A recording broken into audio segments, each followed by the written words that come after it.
नमस्कार दोस्तों, Sarang civil academy के ऑफिशियल यूट्यूब चैनल में आपका बहुत बहुत स्वागत है। आज हम लोग अपनी एक नई सीरीज प्रारंभ करने जा रहे हैं जिसमें हम लोग भारत के संवैधानिक इतिहास का अध्ययन करेंगे। अब भारत का संवैधानिक इतिहास क्या है, सबसे पहले ये समझते हैं। हमारे यहाँ पर अंग्रेज आए, उन्होंने एक कंपनी बनाई और कंपनी के थ्रू उन्होंने काम करना प्रारंभ किया। लेकिन जब वो आए थे तो अपने देश से परमिशन लेकर आए थे और वो परमिशन उन्होंने किसके माध्यम से ली थी? 1600 के चार्टर के माध्यम से। ठीक है, तो 1600 के चार्टर के माध्यम से परमिशन ली, यानी कि हम लोग शुरू से पढ़ेंगे जहां पर 1600 से चार्टर लिया। नॉर्मल बुक्स में क्या होता है कि आप लोग 1773 से पढ़ते हैं, रेगुलेटिंग एक्ट से, कि जब भारत को रेगुलेट करने के लिए एक्ट पारित किया गया था। लेकिन हमारा उद्देश्य यह है कि आप लोगों को बैकग्राउंड भी पता हो। 1600 के चार्टर से पढ़ना प्रारंभ करेंगे और हम लोग पढ़ेंगे 1947 का इंडिया इंडिपेंडेंस एक्ट है वहां तक। ठीक है, तो सबसे पहले कुछ बैकग्राउंड समझने होंगे कि कैसे कंपनी को, पहले कंपनी को गवर्न करने और उसके बाद फिर भारत को गवर्न करने के लिए समय समय पर शक्तियां दी गई हैं। इसमें सबसे पहला चीज हमें समझनी पड़ेगी, India East India company as a trading body, यानी कि जो ट्रेडिंग बॉडी है वो कैसे बनी। ठीक है, ये हमें पढ़ना पड़ेगा 1600 से 1757 तक। तो सबसे पहले मेन से कुछ क्वेश्चन देख लेते हैं जो हमें समझने होंगे, जो इंपॉर्टेंट है। Trace the evolution of East India company from trading body to sovereign political body. East India company पहले एक ट्रेडिंग बॉडी थी, बाद में संप्रभु राजनीतिक शक्ति बनी। तो ये जो संप्रभु राजनीतिक ट्रेडिंग बॉडी से संप्रभु राजनीतिक शक्ति बनने का जो सफर था, ये सफर में जो इनका उत्थान हुआ है उसके ट्रेसेस को हम लोगों को देखना है। अगला कह रहा है, company derived its power from two different sources, elaborate the reference its settlement Bombay Madras. जैसे कि भारत की सरकार जो है उसको शक्ति कहां से मिलती है? संविधान से। किसी भी अगर हमें उसको लागू करना है, उस कानून को या कानून बनाना है, तो उसकी शक्ति कैसे होगी? संविधान से। किन शक्तियों के तहत? संविधान विधायी शक्तियां देती है, आप इसी सब्जेक्ट पे कानून बना सकते हैं, 7वीं अनुसूची कहती है ना। ठीक है, तो कंपनी जो है वो अपनी पावर कहां से लेती थी, उसको पावर कहां कहां से मिली है। Discuss the significance of the charter 1600, हमें चार्टर 1600 का महत्व जो है वो बताना है। And subsequent charter in transforming companies character, और उसके बाद के जो चार्टर आए हैं जिसने कंपनी के चरित्र को निखारा है या उसमें अपना योगदान दिया है, उसके बारे में चर्चा करनी है। तो ये कुछ क्वेश्चन है। अगला क्वेश्चन है, examine the how rivalry between old and new company. ये ओल्ड और न्यू टर्म्स जो है ये आप अपनी दिमाग में भी रखिएगा, आगे आपको ये क्लियर हो जाएगा। ईस्ट इंडिया कंपनी 1698 से 1708 के बीच वाज रिजॉल्व। कैसे रिजॉल्व की गई? Presidency system of company administration had its root in organisation of the trading factories. ये कह रहा है कि जो हमारे प्रेसिडेंसी का सिस्टम था, प्रशासन में, कंपनी के प्रशासन में जो प्रेसिडेंसी सिस्टम था, उसके जो रूट्स है, उसकी जो जड़ है, वो कहां पर है? Organisation of the trading body, जो ट्रेडिंग फैक्ट्रीज थी उनके संगठन में। तो ये 5 क्वेश्चन मेंस के हैं जो हमें समझने हैं अपने एग्जाम पॉइंट ऑफ व्यू से, कैसे हम इस आंसर को अप्रोच करेंगे। नेक्स्ट स्लाइड में चलते हैं। नेक्स्ट स्लाइड हमारा है, सबसे पहले एक चीज हमें समझनी होगी कि अभी एक घटना आप लोगों के समक्ष हुई है हारमूज की, कि जो हारमूज था उसको ब्लॉक कर दिया युद्ध में। तो वो एक समुद्री मार्ग था, तो कई देशों ने लैंड मार्ग से अपना व्यापार करना के, जो उनके ईरान के लैंड बाउंड्री से मिलते हैं, व्यापार करना चालू कर दिया। लेकिन समुद्री मार्ग जो था वो क्या था? एक तरीके से बाधित हो गया था। तो अब एक फेज जैसे अभी चल रहा है कि हम लोग सी से ट्रेड करते हैं, तो 80% ट्रेड सी से, समुद्र के माध्यम से होता है। अब हम लोग लैंड रूट को भी अपना एक्सटेंड कर रहे हैं। इसका सबसे बड़ा उदाहरण है चाइना का सीपेक, और एक नॉर्थ साउथ ट्रांसपोर्ट कॉरिडोर है वो, और एक आईआईएमसी प्रोजेक्ट है। ठीक है, तो ये कुछ प्रोजेक्ट हैं जो करंट में चल रहे हैं, इनके बारे में हम लोग करंट में डिस्कस कर लेंगे ये प्रोजेक्ट क्या है। लेकिन फिलहाल के लिए भी समझना कि अभी हम लोग जो सी रूट है उस पर अपनी निर्भरता कम कर रहे हैं, क्योंकि किसी चीज पर ज्यादा निर्भर हो जाते हैं तो फिर हमारी सारी चीजें उस पर निर्भर जाती है, क्योंकि वो अगर ब्लॉक हो गई तो सारी चीजें ब्लॉक हो जाएंगी। ऐसे ही एक फेज चला था कि पहले जो ट्रेड होता था वो लैंड रूट से होता था यूरोप का एशिया के साथ। लेकिन हुआ क्या, 15वीं शताब्दी में ओटोमैन तुर्क जो थे उन्होंने लीवेंट के क्षेत्र को अपने अधीन कर लिया। लेवेंट का क्षेत्र क्या है? लेवेंट का क्षेत्र का मतलब होता है आपका इजराइल का क्षेत्र हो गया, सीरिया का क्षेत्र हो गया, लेबनान का क्षेत्र हो गया, ये जो क्षेत्र है लेवेंट के क्षेत्र कहलाते थे। अब इस क्षेत्र में ऑटोमन तुर्क ने एम्पायर ने कर लिया। मेडिटेरियन सी से जो है वो यहां पर सामान आता था लीवेंट के क्षेत्र में। पहले ट्रेड यूरोप कैसे कहते थे? जो यूरोप का सामान था वो लीवेंट के क्षेत्र में आता था, और उसके बाद यहां से वो ईस्ट में व्यापार करता था, भारत के साथ या अन्य देशों के साथ जो भी व्यापार होना है उस व्यापार को वो करने का काम करता था। लेकिन हुआ क्या, ओटोमन तुर्क ने क्या कर दिया, इसको कब्जा कर लिया। तो जो भी व्यापार ईस्ट के साथ होता था वो क्या हो गया, बाधित हो गया, स्टैंड स्टिल हो गया। अब इसका मतलब क्या है, जब लैंड रूट बाधित हो गया तो हमें जो है एक नया रूट खोजना पड़ेगा और वो समुद्री मार्ग हो। तो पुर्तगीज ने क्या किया, एक नया रूट खोजा जिसको हमने कहा केप ऑफ गुड होप। ये आप लोगों ने पढ़ा होगा, केप ऑफ गुड होप की खोज किसने करी, ये अक्सर पुर्तगाली में पूछा जाता है। इसकी हिस्ट्री क्या है, कैसे कैसे उन्होंने अपनी नेवी डेवलप करी, अपने व्यापारिक नाविक डेवलप किए, उसके बाद कंपास डेवलप किए और धीरे धीरे उन्होंने खोज करी। ठीक है, तो इसको हम लोग जब पुर्तगालीज का आगमन देखेंगे तब उसमें डिटेल में समझेंगे कैसे उन्होंने केप ऑफ गुड होप की खोज करी। इसकी पूरी कहानी क्या है उसको हम लोग पुर्तगालीज आक्रमण में करेंगे मॉडर्न हिस्ट्री में। ये हमारा पॉलिटी का पार्ट है तो इसको पॉलिटी में ही देखते हैं। 1492 में क्या था, कोलंबस रीच न्यू वर्ल्ड। इसके अलावा क्या हुआ कि स्पेन ने कोलंबस को भेजा।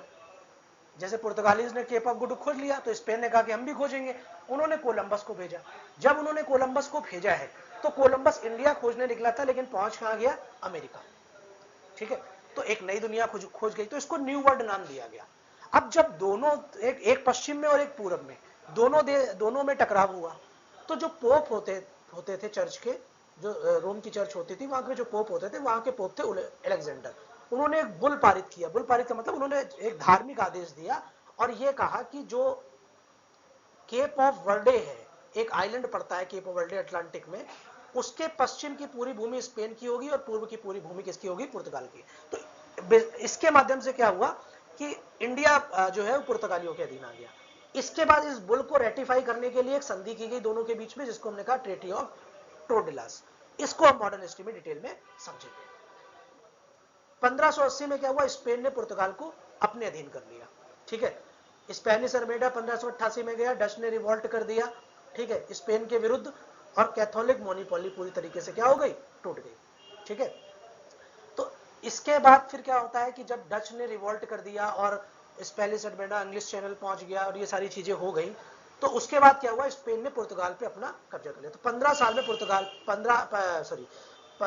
1580 में, ठीक है, पुर्तगाल को अपने अधीन कर लिया। तो जो अब जब पुर्तगाल के पास ईस्ट वाला क्षेत्र था, स्पेन के पास वेस्ट वाला क्षेत्र था, तो जब पुर्तगाल ने स्पेन, तो ईस्ट वाला ऑटोमेटिक पूरी दुनिया पे किसका राज हो गया, स्पेन का। समुद्री मार्ग जो भी खोजे गए उस पर किसका राज हो गया, स्पेन का।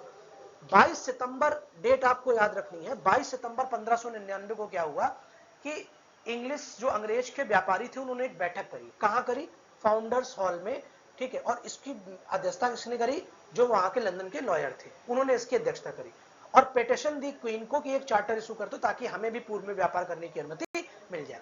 कब बैठक करी थी, बैठक की डेट आपको याद रखनी है, 22 सितंबर 1599। लेकिन इस समय क्या था, इस समय जो ब्रिटेन थी, क्वीन थी, वो स्पेन के साथ शांति वार्ता में, जैसे अभी ट्रंप लगे ना ईरान के साथ शांति वार्ता करने में, किस तरीके शांति वार्ता हो जाए, तो शांति वार्ता में लगी थी। लेकिन जब शांति वार्ता असफल हो गई तो अंततः आके 31 दिसंबर 1600 में क्वीन एलिजाबेथ प्रथम ने चार्टर इशू कर दिया जो व्यापारियों को। और कंपनी का नाम ईस्ट इंडिया कंपनी नहीं था, ये आपको याद रखना, कंपनी का नाम था governor and the company of merchants of London trading into the East Indies. ठीक है, ये कॉन्सेप्ट, ये नाम आपको प्रीलिम्स के लिए याद रखना है कि जो नाम था चार्टर एक्ट 1600 में वो ईस्ट इंडिया कंपनी नहीं था। ठीक है, नाम क्या था, governor and company of merchants of London trading into the east. ठीक है, ये हो गया। अब कंपनी के स्ट्रक्चर को समझते हैं। जैसे मान लीजिए हमने आपको व्यापार की अनुमति दी, हमने कहा कि आप व्यापार करेंगे, तो आपका जो ट्रेडिंग, आपका जो आप उस व्यापार को कैसे मैनेज करेंगे, उसका प्रबंधन कैसा करेंगे, ये सारी चीजें आपको देखनी पड़ती है। तो सबसे पहले देख लेते हैं कि गवर्नेंस स्ट्रक्चर क्या था, कैसे वो गवर्न होती थी, जो कंपनी बनी थी वो कैसे गवर्न होती थी। तो ये कहा कि कंपनी में 200 लोग से प्लस थे, लगभग या 200 थे। ये जो 200 लोग थे, इनमें से एक को गवर्नर बनाया गया और 24 कमेटी बना दी गई। एक को गवर्नर बनाया गया, 24 कमेटी, टोटल कितना हो गया, 25। तो पहले गवर्नर जो थे वो तो थॉमस स्मिथ, क्या नाम था उनका, थॉमस स्मिथ। तो ये पहले गवर्नर बने। तो managed by a governor and 24 committee elected annually and general court. अब इनका चुनाव कैसे होता था, हर साल इनका चुनाव होता था और एक जनरल कोर्ट जो होती थी वहां पर वोटिंग जो होती थी और मेंबर जो होते थे वो चुनते थे। Committee were individual not the bodies. अब यहां पर हमें एक चीज ये समझनी है, जो कमेटी होती है, हम लोग ये सुनते ना इस कमेटी में इतने सदस्य थे, इस कमेटी में इतने सदस्य थे, ये सदस्यों की कमेटी नहीं थी। यहां पर कौन केवल थे, इंडिविजुअल्स थे, यानी एक व्यक्ति एक कमेटी। तो टोटल व्यक्ति कितने हो गए, 24। तो 24 कमेटी इज इक्वल टू मतलब कितना हो गया, 24 member. 24 committee is equal to कितना हो गया 24 मेंबर। तो मेंबर, एक मेंबर को एक कमेटी कहा जाता था। अब later renamed as court of director and directors as member. अब ये जो कमेटी थी इनका नाम बाद में पर क्या बन गया, कोर्ट ऑफ डायरेक्टर, ठीक है। और जो इनके सदस्य थे जिनको कमेटी कहा गया उनको क्या कहा जाने लगा, डायरेक्टर। तो जनरल कोर्ट को बाद में क्या कहा जाने लगा, कोर्ट ऑफ डायरेक्टर, और जो इनके मेंबर थे उनको क्या कहा जाने लगा, डायरेक्टर। कई बार क्या होता है कि हम जब 1773 से पढ़ते हैं तो हमें यही नहीं पता होता कोर्ट ऑफ डायरेक्टर है क्या। आप पढ़ते होंगे जब रेगुलेटरी एक्ट के बाद तो 24 से घटा के 18 कर दी गई, फिर 16 कर दी गई, फिर दो एक ये नेवी वाला सदस्य आ गया, कि ये सदस्य आ गया, ये सारी चीजें आप पढ़ते हैं। वो तो हमारा 1773 से पढ़ेंगे, लेकिन उसके पहले जो चीजें हैं उसको भी हमें पढ़ना पड़ेगा। तो उसके पहले की चीजें जो है,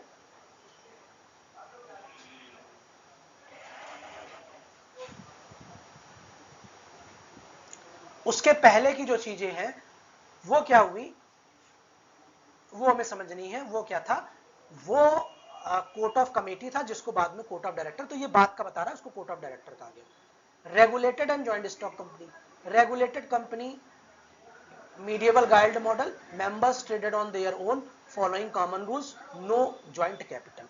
पहले जो ये कंपनी थी ये ट्रेडिंग कंपनी थी, लेकिन बाद में धीरे धीरे क्या हुआ, जब इसको ज्वाइंट स्टॉक बना दिया, रेगुलेटेड कंपनी थी। रेगुलेटेड कंपनी का मतलब क्या होता है कि एक पूरा व्यापार होगा, ठीक है, और मतलब एक पूरी लोग का ग्रुप होगा, और ये क्या होगा, अपने अपने पैसे से व्यापार करने एक स्थान पर जाएंगे, व्यापार करने आएंगे, जो प्रॉफिट होगा अपना बांट लेंगे, जो उसका खर्चा है वो आपस में बट जाएगा। ये रेगुलेटेड कंपनी होता है। इसको मॉडल क्या था, गिल्ड मॉडल। गिल्ड मॉडल मतलब होता है श्रेणी। ये आप लोगों ने मीडिएवल मध्यकालीन भारत में पढ़ी होगी गिल्ड मॉडल, ठीक है। गाइल्ड जिसको बोलते हैं, गिल्ड बोलते हैं या श्रेणी बोलते हैं, उसको आपने पढ़ा होगा। इसमें ज्वाइंट कैपिटल में तो सब लोग पैसा मिलाकर नहीं करते हैं। इसमें क्या होता है, सिर्फ और सिर्फ जो होता है वो एक तरीके से क्या होता है, सब लोग अपने अपने पैसे व्यापार करते जाते एक साथ है, ठीक है। EIC डिफर्ड ईच मेंबर को trade extend is resource. EIC में क्या होता था, हर आदमी अपने रिसोर्सेज से करता था with in the joint framework. लेकिन इसमें डिफरेंस, रेगुलेटेड कंपनी के बारे में बताया, लेकिन ईस्ट इंडिया कंपनी क्या थी, इसमें ज्वाइंट फ्रेमवर्क था, लेकिन व्यापार अपने अपने से करते थे। तो एक तरीके से ज्वाइंट स्टॉक वाला ही हिसाब किताब था, लेकिन व्यापार अपने अपने पैसे से करते थे। This individual initiative joint structure was never allowed in the purely regulated company. और प्योरली जो रेगुलेटेड कंपनी होती है जिसमें ज्वाइंट संरचना नहीं होती है, तो ना तो ये रेगुलेटेड कंपनी नहीं थी, पहले बनाया गया था लेकिन थी नहीं, तो ये दोनों का मिक्सचर कह सकते हैं था। नेक्स्ट चलते हैं। नेक्स्ट कह रहा है चार्टर। अब इस चार्टर के जो पहलू थे, इस चार्टर के जो हमारे प्रमुख शर्तें थी वो क्या क्या थी। चार्टर की जो शर्तें थी वो ये थी कि एक्सक्लूसिव प्रिविलेज, ट्रेडिंग प्रिविलेज, यानी कि जो हमारा जो ट्रेडिंग कंपनी बनी थी उसको एकाधिकार दे दिया, कहां पर, केप ऑफ गुड से स्टेट ऑफ मैगलन तक की व्यापार करने की। और कितने साल के लिए दिया गया, 15 साल। तो ये प्रीलिम्स क्या था, 15 साल के लिए दिया गया। कहां से दिया, कि केप ऑफ गुड से स्टेट ऑफ मैगलन तक की। यानी कोई और व्यापारी नहीं जाएगा, जो इस ज्वाइंट जो कंपनी में होगा, जो कंपनी के होंगे वही सदस्य करेंगे, और कोई व्यापार नहीं करेगा। 2 ईयर एग्जिट प्लान, ये कहा गया कि अगर आपका व्यापार कंपनी को प्रॉफिटेबल नहीं लगता है, सॉरी साम्राज्य को प्रॉफिटेबल नहीं लगता है, तो क्या करेंगे, आपको 2 ईयर का नोटिस दे देंगे और आपके जो चार्टर है उसको क्या कर देंगे, कैंसिल। चार्टर को क्या कर देंगे, कैंसिल। बाई लॉज एंड और पनिशमेंट पावर, इसको ध्यान समझना। जब भी कानून बनाने की शक्ति होती है तो उन शक्तियों को हम लोग कहते हैं विधायी शक्तियां। तो अब ये जो गवर्नर थे, यानी कि एक गवर्नर और 24 कमेटी, इनको कह दिया गया कि जो ये ट्रेडिंग में करने व्यापारी जा रहे हैं, इनको नियंत्रित करने के लिए जो बाईलॉज बनाने हैं, ठीक है, और जो ऑर्डिनेंस जारी करने हैं वो आप कर सकते हो। तो इसका मतलब विधायी शक्तियां मिल गई। अगर कोई इनका उल्लंघन करता तो उनको पनिश कर सकते, यानी जुडिशियल पावर मिल गई, न्यायिक शक्तियां मिल गई। तो विधायी शक्तियां और न्यायिक शक्तियां दोनों मिल गई, ठीक है। और इंप्रिजमेंट सजा भी दे सकते, तो यानी कि क्या हो गया, जुडिशियल पावर के अंतर्गत होता है, provided they were reasonable and not repugnant to the, लेकिन ये तर्क संगत होना चाहिए और जो अंग्रेजी कानून है उनका विरोध नहीं करना चाहिए, ठीक। ये इसमें शक्ति लगा दी गई। तो अब कंपनी को, कंपनी के जो व्यापारी हैं उनको मैनेज करने के लिए विधायी, कानूनी और कार्यपालिका की शक्तियां दे दी गई। अर्ली स्ट्रक्चर क्या था, वोयाज बेस्ड था, मतलब एक जाएगा, सब लोग पैसा मिलाएंगे, जो आएगा जिसका जितना पैसा है, जैसे मान लीजिए 24 लोग हैं, सब अपना अपना पैसा डालेंगे, यात्रा जाएगी, समुद्री यात्रा जाएगी, व्यापार करके आएगी, जिसका जितना पैसा उतना प्रॉफिट सारे खर्चे काटने के बाद, ठीक। और ये इस तरीके से इसमें दे दिया गया, ठीक है। तो वोयाज बेस्ड अर्ली स्ट्रक्चर जो था इसमें अपनाया गया। अगला कह रहा है early structure Amboyna, early structure, early struggle, प्रारंभिक जो संघर्ष करने पड़े कंपनी को वो देखते हैं। एम्बोना, क्रॉमवेल एंड कंसोलिडेशन, ठीक, इसको हम लोग समझते हैं। 1609 में क्या हुआ, चार्टर रिन्यूड किया गया किसके, जेम्स लॉ। 1600 में चार्टर इशू किया गया था, 1615 में इशू होना था, लेकिन इसको बीच ही में कर दिया गया 1609 में। किसने किया, जेम्स प्रथम ने।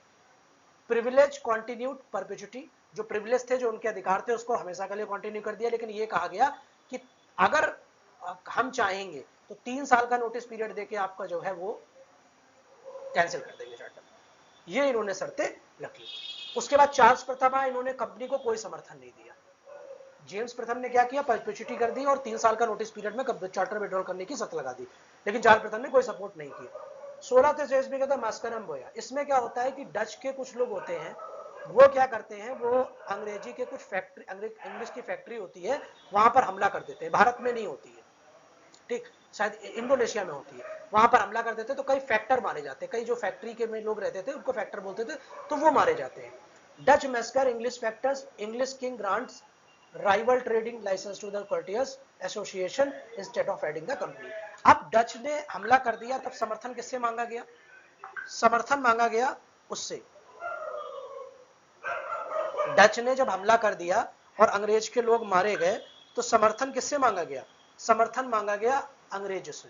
अंग्रेज से जब समर्थन मांगा गया, तो फिर क्या हुआ, तो फिर हुआ ये कि जो वहां के राजा थे, उन्होंने कोई मदद नहीं करी, और बदले में क्या कर दिया, एक नई कंपनी, विलियम कर्टियन थे वहां के एक व्यापारी, उनके तहत एक एसोसिएशन बना दी कि तुम्हें भी व्यापार करने का। अब दो राइवल कंपनी हो गई। तो अब आपको समझ में आया होगा ओल्ड कंपनी कौन सी थी और न्यू कंपनी कौन सी थी, ठीक। तो ये आपको समझ में आना, यानी कि सपोर्ट करने की बजाय क्या किया, कंपनी को वो कर दिया, मतलब क्या बोलते हैं, अनुमति दे दी, ठीक, कि आप दूसरे को अनुमति दे दी कि आप भी जो है व्यापार कर सकते हो, आप भी है जो व्यापार कर सकते हो। 1654 में क्या हुआ, क्रामवेल ट्रीटी ऑफ मिनिस्टर। अब डच से जो लड़ाई चल रही थी उसको समाप्त करने के लिए क्रामवेल्स ने क्या किया, एक ट्रीटी ऑफ वेस्टमिनिस्टर करी। War against Dutch ended this treaty, और इस ट्रीटी ऑफ वेस्टमिनिस्टर से क्या हुआ, जो डच के और उसके बीच में युद्ध चल रहा था, जो डच से और अंग्रेजों के बीच में युद्ध चल रहा था, वो समाप्त हो गया इस ट्रीटी से। और डच को क्या हुआ, 85,000 जो पाउंड थे वो कंपनसेशन के रूप में देने पड़े, जो एम्ब्रोना वो हुआ था, मैस्कर हुआ था, ठीक, वो देने पड़े। जब वो देने पड़े तो उसके बाद क्या हुआ, 1657 में क्रामवेल का चार्टर आया। क्रामवेल ने पहले treaty, Cromwell charter, permanent joint stock. अब क्या हुआ, जो दोनों कंपनियां थी टिल 1612 तक क्या हुआ, सेपरेट वोयाज चलती थी, यानी कि अलग अलग हर मतलब वोयाज चलती थी। सिस्टम कॉज्ड कंफ्यूजन, जिससे कंफ्यूजन बहुत होता था, मैनी ज्वाइंट स्टॉक, कई सारे ज्वाइंट स्टॉक बन जाते थे, कुछ 10 व्यापारी लेके गए, 20 व्यापारी लेके गए, कई सारे। लेकिन शोएब ने क्या कर दिया, capital contributed series of voyage, 1657 charter amalgamated one united permanent joint stock and the rivalry between Courteen association. इसके बाद क्या हुआ, जो ओल्ड कंपनी और न्यू, सॉरी, जो कर्टियन की जो एसोसिएशन थी और जो ओल्ड कंपनी थी, उसको मिलाकर एक कंपनी बना दी गई 1657 के चार्टर से। कब से, 1657 के चार्टर से, ठीक है। तो अब क्या हुआ, एक संयुक्त कंपनी बना दी गई। मैं बस एक मिनट ले रहा हूँ, ठीक ठीक ठीक है। तो परमानेंट ज्वाइंट स्टॉक जो है वो बना दिया गया, और इससे क्या हुआ, जो दोनों कंपनियों में झगड़ा होता था वो भी तरीके से समाप्त हो गया। अब क्या हुआ कि 1661 में चार्ल्स सेकंड का चार्टर आया, recognise joint stock principle fully, one vote in general court पर 500 पाउंड स्टॉक हेल्ड। अब इसमें क्या कर दिया गया, जनरल कोर्ट बना दी गई। जनरल कोर्ट में क्या कहा गया, 1661 में चार्ल्स द्वितीय ने एक वो जारी किया चार्टर, और उसमें क्या कहा गया, जनरल कोर्ट जो पहले थी जिसमें इलेक्शन होता था, उसमें मत देने का अधिकार उसी को दिया गया जिसका स्टॉक की कीमत कितनी थी, 500 पाउंड से ऊपर, मतलब 500 पाउंड या उससे ऊपर होनी चाहिए, और ज्वाइंट स्टॉक प्रिंसिपल को पूरी तरीके से मान्यता दे दी गई। तो ये कुछ टाइमलाइन है जो हमें प्रीलिम्स के लिए याद रखनी पड़ेगी। नेक्स्ट कह रहा फ्रॉम ट्रेडर टू सोवरियन।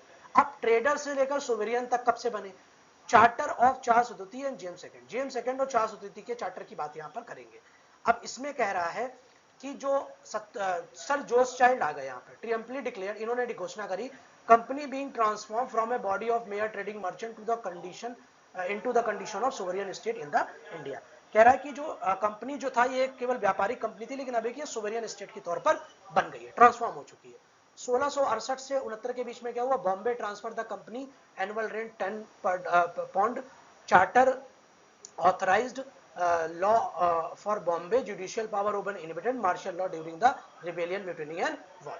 ये कह रहा है कि जो आपको एक चीज पता होगा कि जो ईस्ट इंडिया जो चार्ल्स द्वितीय थे, इनकी शादी किससे हुई थी, इनकी शादी हुई थी पुर्तगाल की राजधानी कैथरीन से। तो इनको दहेज में बॉम्बे द्वीप मिल गया था। तो जब बॉम्बे द्वीप मिला तो बॉम्बे द्वीप में वो उनके लोगों पर अधिकार भी उनको मिल गया। उन्होंने क्या कर दिया, $10 पाउंड पे उनको क्या दे दिया, कंपनी को रेंट पे दे दिया। और केवल द्वीप नहीं दिया, द्वीप पर ऑथराइज उनको कर दिया, उनको कह दिया कि आपके पास अथॉरिटी है बॉम्बे के लिए कानून बनाने की, न्यायिक शक्ति बॉम्बे के लिए कानून बनाने की, ठीक है, न्यायिक शक्ति। और उसके बाद युद्ध म्यूटनी और वॉर के समय अपना सैन्य कानून लागू करने की भी शक्ति दे दी गई, ठीक है। 1683 में क्या हुआ, empower to make war and peace with other nation in Asia. अब इसमें एक शक्ति 1683 में और दी गई कि जो ईस्ट एशिया के जो वो हैं, मतलब एशिया के जो देश हैं, जो राष्ट्र हैं, उनके साथ आप क्या कर सकते हो, आप व्यापार जो है वो सॉरी युद्ध और शांति के समझौते भी जो है वो कर सकते हो। आप आगे रेगुलेटरी में पढ़ेंगे कि युद्ध और शांति के पहले तीनों प्रेसिडेंसी के पास थी, बाद में केवल किसको दे दी गई थी, कलकत्ता को। तो वो यहीं से शक्ति आई थी, यानी कि 1683 से क्या आ गया था कि जितनी भी मतलब अगर आपको एशिया की किसी शक्ति के साथ युद्ध करना है या शांति स्थापित करनी है तो आप कर सकते हो। एक्सरसाइज मार्शियल लॉ, सैन्य कानून, प्रोविजन फॉर एडमिनिस्ट्रेटरी कोड भी स्थापित कर सकते हो। 1686 में जेम्स द्वितीय का चार्टर आया, ग्रांट रेज नवाल फोर्स, यानी नौसेना आप बना सकते हो। Excise martial law over them, और नौसेना के ऊपर क्या कर सकते हो, मार्शियल लॉ भी लगा सकते हो। Coin money at company fort, company के जो किले होंगे वहां पर सिक्के भी डाल सकते हो। स्टैब्लिश एडमिरल्टी कोड और एडमिरल कोड भी बना सकते हो। 1687 में क्या हो, रॉयल पावर दी गई, delegated to establish municipality and mayor court Madras. Madras में क्या हुआ, म्युनिसिपैलिटी यानी कि जो पंचायत होती है वो, और मेयर की अदालत स्थापित करने की शक्ति भी दे दी गई, ठीक है। तो मद्रास में कैसे हुआ था इसको हम लोग डिटेल में देखेंगे, जो कंपनी सेटल हुई थी कैसे हुई थी इसको डिटेल, बंगाल और बॉम्बे तो हो गया, मद्रास को हम लोग डिटेल में देखेंगे। नेक्स्ट चलते हैं। नेक्स्ट कह रहा है राइवल न्यू कंपनी। 1688 में रेवोल्यूशन होता है। A blow to the company whose child had made it close corporation and its prosperity rose the jealousy in the excluded merchant. अब हुआ क्या कि 1600, अब ये नई कंपनी वाली बात आ रही, वो एसोसिएशन नई कंपनी नहीं थी। 1688 में क्या होता है, एक क्रांति होती है जिसमें क्या होता है, कंपनी को बहुत झटका लगता है। क्या झटका, जोश चाइल्ड जो आए थे उन्होंने कर दिया क्लोज कॉर्पोरेशन बना दिया, मतलब उतने लोगों में सीमित है, बाहर से कुछ नहीं हो सकता। प्रॉस्पेरिटी जो समृद्धता थी, मतलब लोग पैसे कमाने लगे, उसने क्या कर दिया, जो अन्य व्यापारी थे उसमें क्या कर दी, ईर्ष्या पैदा कर दी। अन्य व्यापारी जो व्यापार नहीं कर पा रहे थे उसमें ईर्ष्या पैदा की। 1691 में क्या, पार्लियामेंट वे, House of Commons resolve trade with the East Indies is beneficial to the nation, best carried on by the joint stock company with exclusive privilege. यानी कि इन्होंने क्या कर दिया, पार्लियामेंट ने भी इसको कह दिया जैसे चल रहा है वैसे चलता रहेगा, ठीक है। New and English company form, rival merchant petition parliament. अब क्या हुआ, जब इन्होंने पहली कंपनी के सारी कहते जैसा चल रहा है कंपनी जो है वो हमारे देश के लिए फायदेमंद है, तो जैसा चल रहा है वैसा चलता रहेगा, ठीक है, और एक्सक्लूसिव राइट जो है उनके जैसे रहेंगे वैसे रहेंगे। अब क्या हुआ, जो राइवल मर्चेंट थे उन्होंने याचिका दी कहां पर, पार्लियामेंट में, जो ब्रिटेन की संपत्ति थी। Commons ask king to give the old company 3 year notice and issue charter to the new company. और जो हाउस ऑफ कॉमन वहां का था उन्होंने क्या कहा कि आप जो है, जो पुरानी कंपनी उनको 3 साल का नोटिस दे दो, यही तो थी 3 साल नोटिस में आपके चार्टर खत्म कर देंगे, और नई कंपनी को क्या कर दो, चार्टर इशू कर दो। जब दोनों में विद्रोह होने लगा, नए व्यापारी नहीं कर रहा, ये कहा गया नई कंपनी को चार्टर इशू कर दो और पुरानी कंपनी को 3 साल का नोटिस जारी कर दो, यही शक्ति थी। 94 में क्या कर दिया, equal right to trade, House of Commons resolve the English subject have equal right to trade with East Indies unless provided by the act of parliament. अब कह दिया गया 1694 में, ये आपको याद रखना है, इसमें क्या कहा गया कि जो भी व्यक्ति है अंग्रेज के नागरिक हैं, अंग्रेजी नागरिक हैं, उनको पूरी शक्ति है व्यापार करने की ईस्ट के साथ, ईस्ट इंडीज के साथ, जब तक कि पार्लियामेंट का जो कानून है, ठीक है, वो मना करे। इसका मतलब एक्सक्लूसिव राइट में पार्लियामेंट का दखल चालू हो गया। यहां से एक्सक्लूसिव राइट में जब पार्लियामेंट का दखल चालू हो गया तो इसका मतलब राष्ट्र का जो ब्रिटेन था उसका दखल चालू हो गया। समझ में आ रहा है, ठीक है। यहां पर नए चार्टर इशू करने की बात करी, यहां पर कहा गया सभी को अधिकार है, तो अब तो कोई व्यापार कर सकता था, लोग आने लगे व्यापार करने। 1693 में क्या हुआ, ओल्ड कंट्री सफाई फॉर नाउ, ओल्ड कंपनी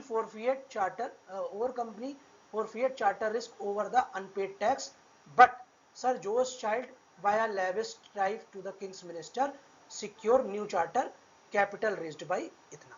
अब ओल्ड कंपनी जो थी, ठीक है, उसको फॉरफिट कर लिया गया, जब्त कर लिया गया, लेकिन जोस चाइल्ड थे, उनके जो राजा था, उनके जो मंत्री थे, उनमें उनकी पहुंच थी, तो उन्होंने क्या कर दिया, एक नया चार्टर अपने नाम इशू करवा लिया और कैपिटल भी कितना कर लिया, बढ़ा लिया। अब इसके लिए बिना घूस के तो हुआ नहीं होगा, ठीक है, कुछ तो दिया ही होगा। तो इतना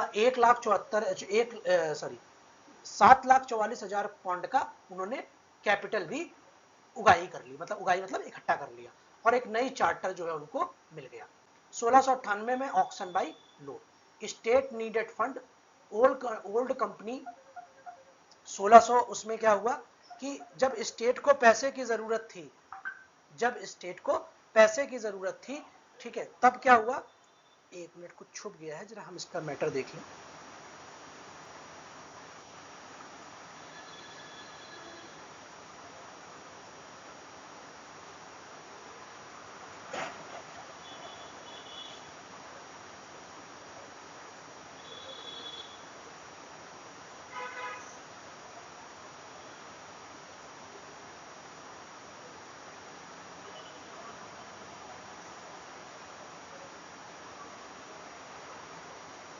हाँ, 1698 में क्या हुआ कि स्टेट को फंड की आवश्यकता थी।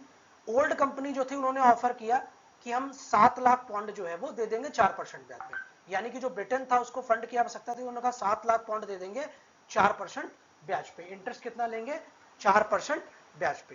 Company new company offered 20 lakh at 8%, ठीक है। Chancellor Montague favoured new company terms, ठीक है। अब क्या हुआ, इन्होंने 7 लाख किया 4 पे, और जो न्यू कंपनी थी उन्होंने कितना कर दिया, 20 लाख, कि हम 20 लाख पाउंड दे देंगे और 8% पे। लेकिन जो वहां के चांसलर थे, ठीक है, चांसलर थे मोटेंग्यू, उन्होंने क्या कर दिया, नई कंपनी का फेवर कर दिया। नेक्स्ट में चलते हैं। अब इसमें एक चीज समझिए, ओल्ड कंपनी जो थी उसने 7 लाख पाउंड देने को बोला 4% पे, और जो न्यू कंपनी थी उसने कहा कि हम 20 लाख पाउंड देंगे लेकिन 8%, वो ज्यादा कमाने के चक्कर में थे। लेकिन हुआ क्या कि जो, अब इसको एक चीज समझते, वो दे रही थी 7 लाख पाउंड, कितने पे, 4% पे, इसने दे दिया 20 लाख पाउंड, कितने पे, 8% पे। अब जो इन्होंने लोन तो दे दिया स्टेट को, लेकिन अब इनके पास कैपिटल में वो कमी हो गई, लोन कहां से देंगे, कैपिटल से ही देंगे। अच्छा, ये जो ओल्ड कंपनी थी ये पहले से ही बहुत शक्तिशाली थी, शक्तिशाली का मतलब क्या हुआ कि बहुत पहले से ही ये व्यापार कर रही थी, ये बहुत पहले से, तो इसके पास पैसा भी था, इनकी फैक्ट्रीज भी थी इंडिया में, ठीक है। तो अब इन दोनों के बीच में स्ट्रगल शुरू हो जाता है। अब स्ट्रगल जब शुरू होता है तो कोई एक ही सर्वाइव करेगा। तो 1698 में जो एक एक्ट पारित किया गया उसमें एक जनरल सोसाइटी बनाई गई, and the English company act of parliament constitute all loan contributor into general society, ठीक है। यानी कि 20 लाख जो पॉन्ड था, इसमें जिनका जिनका कॉन्ट्रीब्यूशन था उन सभी सदस्यों को एक सोसाइटी बना दी गई, इसको क्या नाम दिया गया, जनरल सोसाइटी। और इसको एकाधिकार दे दिया इंडिया के साथ व्यापार करने का, ठीक है, जनरल सोसाइटी को इंडिया के साथ व्यापार करने का अधिकार दे दिया गया। Majority incorporate by royal charter into the English company trading to the East Indies. अब यहां पर थोड़ा सा नाम चेंज हुआ, इसमें क्या किया गया, एक रॉयल चार्टर जारी किया गया जिसमें नाम रखा गया English company trading to the East Indies. जितने भी कॉन्ट्रीब्यूटर थे उनको इनकॉर्पोरेट कर दिया गया इस एक चार्टर के माध्यम से, रॉयल चार्टर के माध्यम से। पहले एक्ट पारित किया गया, फिर चार्टर के माध्यम से क्या कर दिया, इनकॉर्पोरेट कर दिया गया। अब कंपनी का नाम क्या हो गया, English company trading to the East, model on the old company, govern by court of director. यहां पर कोर्ट ऑफ कमेटी को कोर्ट ऑफ डायरेक्टर कहा जाने लगा। समझ में आ गया। Old company survive by loophole. अब ओल्ड कंपनी तो सर्वाइव नहीं कर पाएगी, लेकिन कुछ ऐसी चीजें थी जिसके कारण ओल्ड कंपनी सर्वाइव कर गई। जैसे ओल्ड कंपनी सीक्रेटली सर्वाइव, ठीक है, via treasurers John Du Bois to the 20 lakh. अब ओल्ड कंपनी जो था उन्होंने गुप्त रूप से, क्या उसने कहा था ना कि जितने लोगों ने 20 लाख में किया है, अपना कंट्रीब्यूशन दिया, उनको इनकॉर्पोरेट करेंगे। तो क्या हुआ, गुप्त रूप से वो भी जो है सर्वाइव कर गए। सर्वाइव ऐसे कर गए कि उन्होंने एक ट्रीजर थे, ठीक है, ट्रेजरी जो होती है वो थे, उनके माध्यम से 20 लाख के लोन में अपने आप को भी इनकॉर्पोरेट कर दिया, allowing to keep trading as general society, और अपने आप को जनरल सोसाइटी के सदस्य के रूप में ट्रेड करते रहे। After it's charter 3 year expiry, जब तक इनका चार्टर जो था वो 3 साल में एक्सपायर नहीं कर गया। समझ में आ गया। ये घटना कब हुई, 1701 में। यानी कि नई कंपनी जो जनरल सोसाइटी बनी थी, ठीक है, उसमें क्या किया उन्होंने, पुरानी कंपनी जो थे एक मतलब सीक्रेट माध्यम से कि हम इन्वेस्ट नहीं करे दूसरे से करवा दिया, तो सर्वाइव किसी तरीके वो कर गए even after the charter of 3 year. जब और ये कब तक करते रहे, जब तक चार्टर जो है वो एक्सपायर नहीं कर गया, उसके बाद भी इनका चलता रहा। इसके बाद क्या हुआ, 1702 में एक ट्राइप्रिट एग्रीमेंट होता है, त्रिपक्षीय समझौता होता है। एग्रीमेंट में क्वीन एनी, रानी एनी, एलिजाबेथ नहीं है यहाँ पर एनी, और 2 companies, 24 manager, 12 of each to conduct trade jointly. इसमें क्या दिया गया, क्या एग्रीमेंट में हुआ, 24 मैनेजर होंगे, 12-12 दोनों कंपनी के, ठीक है, ये ज्वाइंटली क्या करेंगे, कंडक्ट करेंगे ट्रेड को, ठीक है। ईच कंपनी क्लियर डेप्ट and wind up separate business within the 7 years and then united into. इसमें क्या किया, दोनों कंपनी जो है वो अपने उधार को चुकता करें और अपने जितने भी अकाउंट है उनको क्लोज करें, और 7 साल के अंदर, विद 7 साल के अंदर इनको ये काम करना था, ठीक है, और जितने उनके सेपरेट बिजनेस है उनका वाइंड अप करें, उनको समाप्त करें, और एक यूनाइट कंपनी के रूप में समझौता, मतलब एक यूनाइट कंपनी के रूप में कार्य करें। तो ये जो था एक एग्रीमेंट किसके बीच में हुआ, क्वीन एनी के बीच में और दोनों कंपनियों के बीच में, और 12-12 दोनों कंपनियों से सदस्य, यानी कि 24 मैनेजर प्रबंधक जो है वो लिए गए थे। इसके बाद गैडोल्फिन अवार्ड क्या है 1708 में, Lord Godolphin equalize the capital of 2 company, settled remaining differences, grant loan a 12 lakh pound का इन्होंने विदाउट इंटरेस्ट लोन दिया, और उन्होंने क्या कहा कि जो भी 2 कंपनी हैं, ठीक है, इनका इक्वलाइज कर दिया गया, क्या, कैपिटल को इक्वल कर दिया गया, और कब तक चला ये, 1726 तक, ठीक है, समझ में आ गया। तो यहां पर क्या हुआ, एक जो कंपनी 7 साल बाद बनती है उसका नाम होता है united company of merchants of England trading to the east. क्या नाम होता है, united company of merchants of England trading to the east. पहले वो लंदन था चार्टर में, अब इंग्लैंड हो गया, क्यों, सभी लोगों को व्यापार करने की अनुमति है। और ये सिंगल एंटिटी कब तक, दैट गवर्न इंडिया टिल 1858। तो ये फाइनली जो है कंपनी का नाम, जो वन ओल्ड कंपनी और न्यू कंपनी जो हमने बताया था, उसको मिलाकर एक जो नई कंपनी बनाई गई थी ट्राइपेट एग्रीमेंट के तहत, उसको क्या किया गया, उसका नाम रखा गया united company of merchants of trading to the East Indies. Clear हो गया, ठीक है। तो ये कुछ चीजें आपको याद रखनी पड़ेगी। नेक्स्ट पार्ट जो है वो ये कह रहा है ऑर्गेनाइजेशन ऑफ द कंपनी, एक संगठन की बात करी थी, फैक्ट्रीज इन इंडिया, इंडिया के परिप्रेक्ष्य में। By early 18th century company had 3 factories and settlement, Bombay, Madras and Calcutta. 18th century के प्रारंभ में क्या था कि 3 सेटलमेंट थे, एक बॉम्बे, मद्रास और कलकत्ता, आपको पता है। From basis it's power grow inland, और इन्हीं बेसिस से क्या हुआ, इनकी जो शक्ति थी वो धीरे धीरे क्या हुई, आप भारत के आंतरिक क्षेत्र में भी बढ़ने लगी। Term presidency and governor in council model of governance traces directly this period. और जो हमारा प्रेसिडेंसी और गवर्नर इन काउंसिल वाला है, ध्यान समझ, 2 टर्म मिलते हैं। प्रेसिडेंसी एक था ना क्वेश्चन मेंस का, ठीक है, कि जो प्रशासनिक प्रेसिडेंसी सिस्टम था उसका जो आधार था वो रूट था ओल्ड ट्रेडिंग कंपनी में, तो वो रूट आपको यहां पर मिल रहा है। कह रहा है कि जो प्रेसिडेंसी सिस्टम था, यानी जो प्रेसिडेंसी थी, term presidency and governor in council, governor की परिषद, model of government trace directly to this period. वो जो बाद में प्रेसिडेंसी और गवर्नर इन काउंसिल आया है उसके ट्रेसेस हमें कहां पर मिलते हैं, यहां पर। फैक्ट्री इन सर्वेंट, अब देख लेते हैं क्या है factory was a fortified enclosure with warehouse, offices, residence like medieval college. अब देखो सब क्या, जहां पर हम फैक्ट्री बनाएंगे तो कोई बाहर से व्यापार करने आ रहा है, तो व्यापारी जो कहीं तो रुकेगा, तो उनके रुकने की व्यवस्था, उनका जो वो सामान लेके आ रहे हैं वो गोदाम में सामान रखने की व्यवस्था, या जो वो परचेज करके जा रहा है उसके सामान की व्यवस्था, residence and like a medieval college and monastery. अब वहां के जो फैक्ट्री थी वो किसे कहते थे, फैक्ट्री एक ऐसा संस्थान होता था, एक फोर्टिफाइड होती थी, किलेबंदी होती थी, मतलब चारों तरफ से 4 दीवारी की जाती थी, उसी के अंदर ऑफिसेज होते थे जहां लोग काम करते थे, वेयर हाउसेज होते थे, और साथ में रेजिडेंस होते थे, रोज रुकते भी थे, जैसे पुराने समय में मोनेस्ट्री होती थी, ठीक है। तो फैक्ट्री उसको कहते थे। फैक्ट्री कोई ऐसा नहीं कि वहां पे काजू बन रहा है और कोई स्टील बन रही है, ऐसा नहीं। फैक्ट्री का मतलब क्या हो, जहां वेयर हाउस भी है, ऑफिसेज भी है, मैन्युफैक्चरिंग तो ये कर नहीं रहे, और रेजिडेंस भी है। सर्वेंट्स क्लासिफाइड एज राइटर, जो सर्वेंट होते थे उनको राइटर कहा जाता था, फैक्टर कहा जाता था, और मर्चेंट कहा जाता था। Promoted by seniority time scale, और फिर समझ लो जो सर्वेंट होते थे उनको 3 वर्गों में बांटा गया था, एक राइटर, एक फैक्टर और एक मर्चेंट, और इनका प्रमोशन समय समय पर एक टाइम पर किया जाता था। Salaries were टिनी, writer 10 pound per year, factor 20 and merchant 40। और इसमें सैलरी मिलती थी, जो राइटर होते थे 10 पाउंड पर ईयर, फैक्टर को 20 पाउंड पर ईयर और मर्चेंट को 40 pound. Rare incentive, coveted privilege of free private travel port to port in India, profitable by company state purely commercial but source of tyranny become source of tyranny once it become territorial power. पहले क्या हुआ कि जो private trade की मान्यता जो है वो दे दी गई थी इंसेंटिव के तौर पर। होता है ना कि आप इतनी सेल करो, ये सैलरी रहेगी, ये इंसेंटिव रहेगी। तो उन्होंने कहा कि प्राइवेट ट्रेड आप कर सकते हो पोर्ट टू पोर्ट पे, ठीक है, profitable while company state purely commercial, ठीक है। और ये प्राइवेट ट्रेड क्या था, प्रॉफिटेबल होने लगा। और धीरे धीरे क्या हुआ, आपको ध्यान होगा कि जो उसमें थे मीर कासिम से जो बवाल हुआ था, उसका भी कारण कहीं ना कहीं ये था, जिसमें कहा सबको फिर व्यापार में अनुमति है बिना टैक्स के। तो वो हम लोग अभी जब नोटिस दें तब ये क्लियर हो जाएगा। Company state purely commercial but source of tyranny but a source once it become territorial power. Company था, प्राइवेट ट्रेड प्रॉफिटेबल होता रहा, लेकिन कंपनी तो वो क्या हुआ, सोर्स ऑफ पावर बन गई।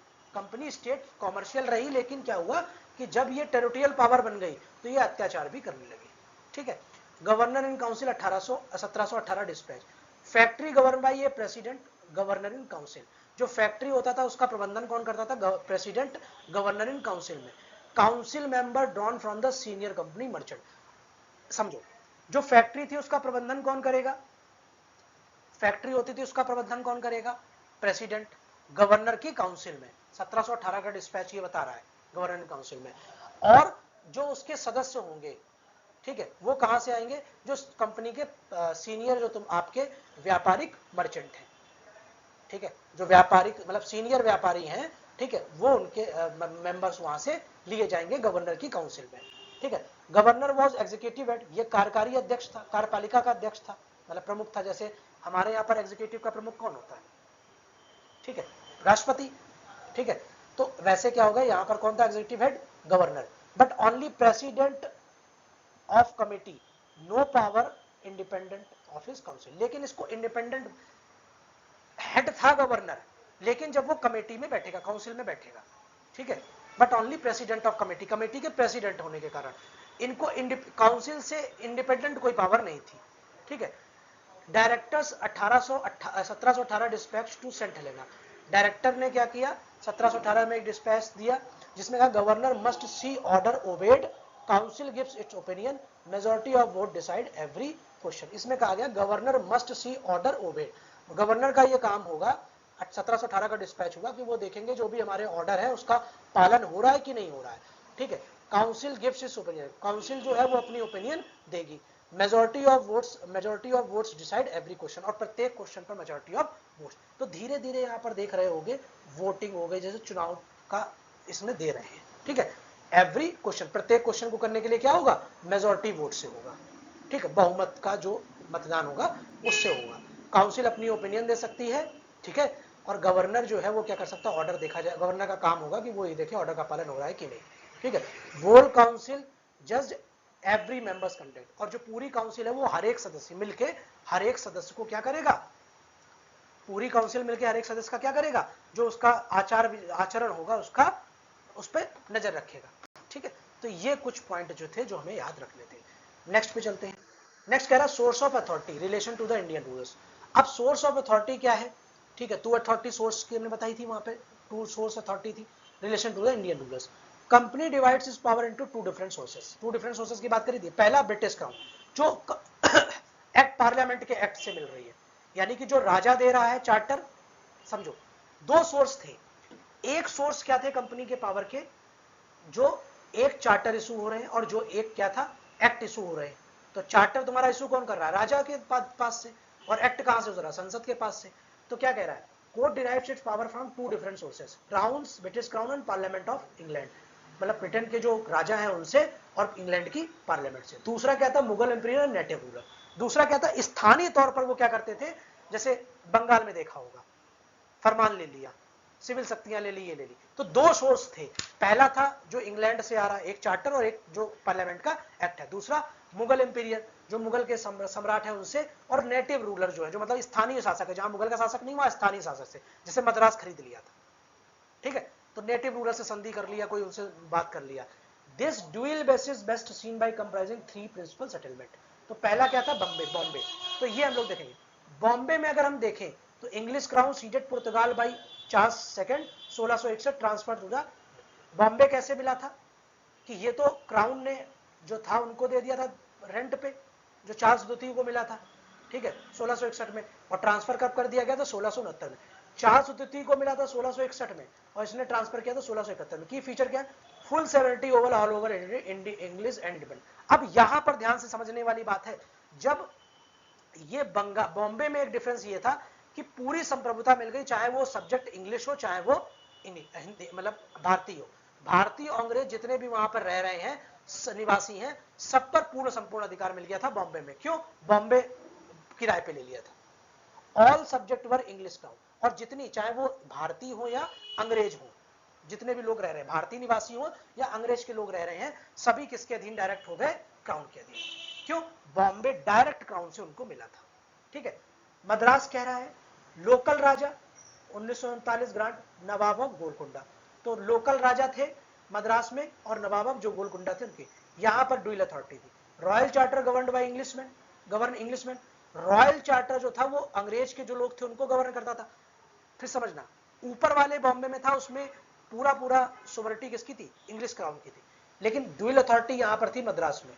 रॉयल चार्टर जो किसको गवर्न करता था, Englishman. Grant of rover govern India. और जो लोकल रूलर था वो इंडियन को गवर्न करने के लिए पावर देता था, ठीक है। Company paid half of the ports custom revenue, later commuted 1200 pagoda rent and 1672। समझना होगा, बॉम्बे में क्या कोई भी निवासी हो, अंग्रेजी हो या हिंदी हो, मतलब हिंदी हो, हिंदी मतलब जो भारत का नागरिक है या अंग्रेज का नागरिक है, सब पर अधिकार संप्रभुता स्थापित हो गई। मद्रास में डुअल था। मद्रास में क्या था, डुअल।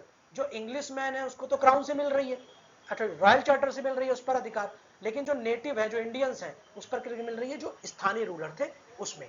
कलकत्ता में क्या था, zamindari purchase by 3 village, position ever weaker than the Madras, ठीक है। 1757। अब ये आपको पता होगा, कलकत्ता में कल तीन कलकत्ता था, 3 गांव खरीद लिए थे, ठीक है, उसकी जमींदारी परचेज कर ली थी, तो वो कलकत्ता में उसको अधिकार मिला था। बाकी हम लोगों ने पिछले लेक्चर में उसमें पढ़ा था इसके बारे में, उसको देख लीजिएगा, जिसमें कैसे हुआ था कि जो 1757 प्लासी की लड़ाई हुई उसके बाद कैसे इन्होंने अधिकार कर लिया है, ठीक है। अब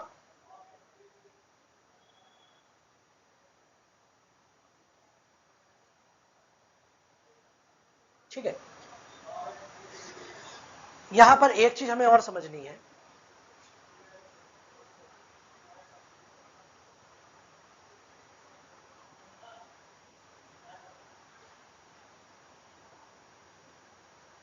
कैमरा सेट करना पड़ेगा, कहीं और छुप जाता है।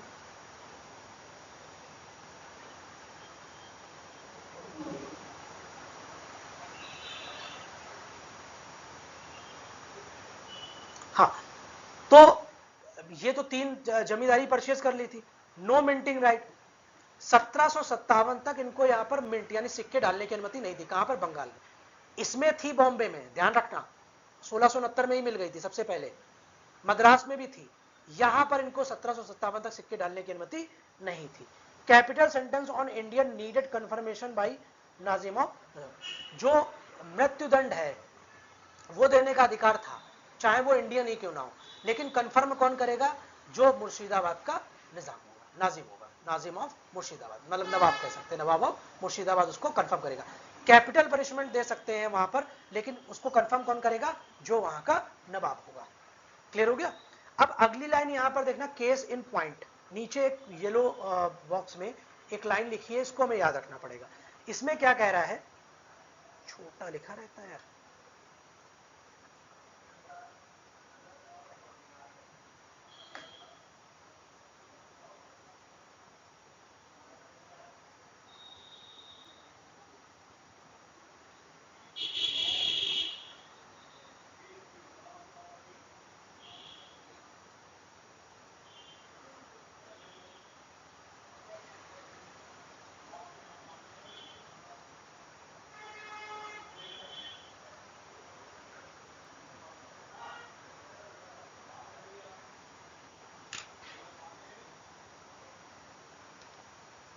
चश्मा गंदा था यार, तभी नहीं दिख रहा था, क्या दिखना बंद हो गया।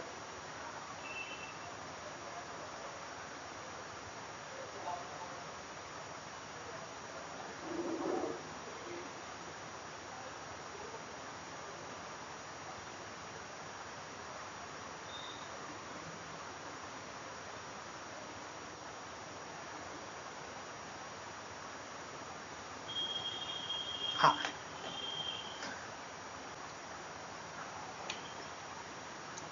इसमें कह रहा है 1754 में क्या हुआ, ध्यान से बात को समझना। इसमें जो इनको अधिकार दिया गया था वो क्या कहते हैं, आप इंडियन को भी दे सकते हो कैपिटल पनिशमेंट, ठीक है, कैपिटल पनिशमेंट इंडियन को भी दे सकते हो, लेकिन उसको जो निजाम होगा यानी कि जो नवाब होगा उससे क्या होगा, कंफर्मेशन लेनी पड़ेगी। 1754 में क्या हुआ, 11 लोगों के ऊपर वो किया गया, मतलब उनको एग्जीक्यूट किया गया, उनको कन्विक्टेड किया गया। 11 people condemn to death in Calcutta, Calcutta में 11 लोगों को क्या कर दिया गया, डेथ पेनल्टी देगी। क्रिश्चियन वर एग्जीक्यूटेड, जो क्रिश्चियन थे उनको क्या कर दिया गया, एग्जीक्यूट कर दिया गया, उनको फांसी दे दी गई है, जिस तरीके से मृत्युदंड देना दे दिया गया। लेकिन मोहम्मदन कन्विक्ट जो थे, जो मोहम्मदन थे, उनको जेल केवल की गई, ये अनएग्जीक्यूटेड, उनको जेल में रखा गया और उनको फांसी पे नहीं चढ़ाया गया। क्यों, क्योंकि नवाब से इनको डर था। समझ में आ गया।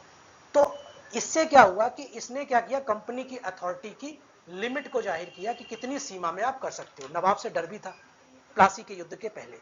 तो अब आपको यह समझना है कि कलकत्ता में इंडियंस और अंग्रेज दोनों पर पनिशमेंट था, लेकिन एक केस आया जिसमें 11 लोगों को पनिशमेंट दिया गया कैपिटल, लेकिन क्रिश्चियन जो दो थे उनको तो फांसी पर लटका गया, बाकी को नवाब के डर से क्या कर दिया, केवल सजा दे दी, मतलब जेल में डाल दिया, एग्जीक्यूट नहीं किया, मतलब कैपिटल पनिशमेंट फांसी पे नहीं चढ़ाया। ठीक है, अब क्या हुआ, इसने क्या कर दिया, कंपनी की अथॉरिटी जो थी प्लासी से पहले उसकी सीमा को उजागर कर दिया। ठीक है, तो ये कुछ सोर्स ऑफ अथॉरिटी से संबंधित जो क्वेश्चन थे वो हमें समझ गए। नेक्स्ट क्वेश्चन क्या है, अब यहां पर हमने 1708 तक के चार्टर की बात की है। ठीक है, क्या कह रहा है, every charter from 1600-1708 quietly shifted companies character, मतलब ये आप मेंस में लिख सकते हैं कि 1600 से लेकर 1708 तक के जितने भी चार्टर रहे हैं उसने कंपनी के करेक्टर को क्या किया है, धीरे धीरे शिफ्ट किया है। From a licence trading body, कहां से, लाइसेंस ट्रेडिंग बॉडी से, to corporation wielding sovereign power of justice, war, taxation and coinage, जिसमें उनको जस्टिस, वॉर, टैक्सेशन और कॉइनेज की भी शक्ति थी।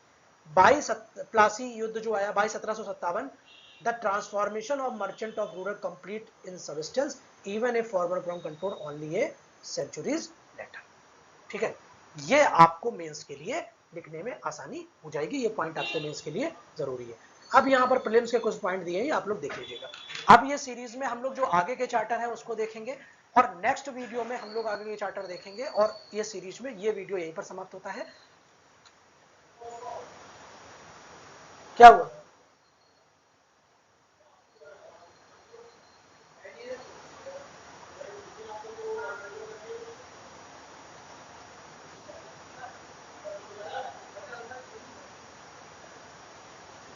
ठीक है, तो ये वीडियो यहीं पर समाप्त होता है। अब नेक्स्ट वीडियो में मिलते हैं, तब तक के लिए नमस्कार। और अच्छे से